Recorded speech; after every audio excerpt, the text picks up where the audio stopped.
Okay, so you want to run a movie theater. Rent a screen, show some films, sell some tickets, watch people file in every weekend. Simple enough. The North American box office generated over $8 billion in a recent year, and streaming was supposed to kill this business a decade ago. Surely an empty theater on a Tuesday afternoon means the whole thing is failing. It doesn't, not necessarily. Movie theaters are one of the strangest businesses in entertainment, because most of the actual ticket price you pay barely belongs to the theater at all. Let's start with the number that changes how you see the entire industry. When you buy a movie ticket, the theater typically keeps only 40 to 50% of that revenue during a film's opening weeks. The rest goes back to the film studio as a licensing fee, and that split actually shifts in the studio's favor the newer the release is, meaning theaters make the least money per ticket on exactly the blockbuster weekends when the auditorium is packed. By the time a movie has been running for 4 or 5 weeks, the theater's share climbs back up towards 70 or 80%, but by then, attendance has usually dropped off dramatically. Here's the part almost nobody thinks about before they buy the popcorn.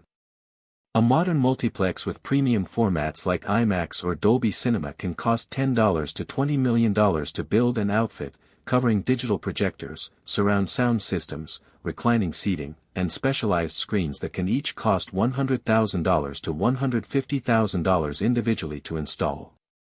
A single premium large format screen alone, the kind built specifically for IMAX presentations, can require $1 to $3 million in construction and licensing costs before a single frame gets projected. So before a single customer walks through the door, you're already carrying enormous fixed costs. First, there's rent, because most modern multiplexes are anchor tenants inside larger shopping centers, and that lease is due every single month whether the theater sells out or sits empty. Then there's staffing, projectionists, though largely automated now, ushers, concession workers, and management, running 7 days a week regardless of how many people actually show up to a given screening. Then there's film licensing minimums, because studios often require theaters to guarantee a certain number of screenings per day for a major release regardless of actual attendance, meaning a theater might be legally required to run an empty 10 a.m. Tuesday screening simply to maintain the licensing terms that let them show the film at all. Now here's the part that explains why theaters survive despite razor-thin margins on the actual tickets. The concession stand is where the real profit lives. A large popcorn that costs the theater roughly 20 to 30 cents in raw ingredients can sell for $8 to $10, representing a margin north of 85%.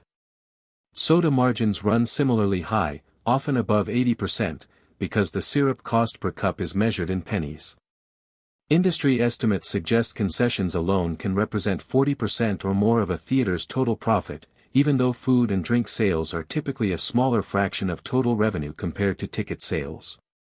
This is why theater staff are trained to upsell so aggressively at the counter, because every combo upgrade is pure margin in a business where the tickets themselves barely break even. Here's the counterintuitive piece. You'd think a packed opening weekend blockbuster screening would be the most profitable moment for a theater. In terms of pure profit margin, it's often closer to the opposite. Because studio splits are highest during opening weeks, a theater can sell out every seat for a massive new release and still make less profit per ticket than a smaller Tuesday afternoon screening of a film that's been running for a month. The real financial sweet spot for a theater is consistent, moderate attendance across a wide release window, combined with strong concession sales, rather than concentrated blockbuster crowds during the weeks the studio is taking the biggest cut. But this business carries genuine structural risk, and the clearest recent example came in 2020.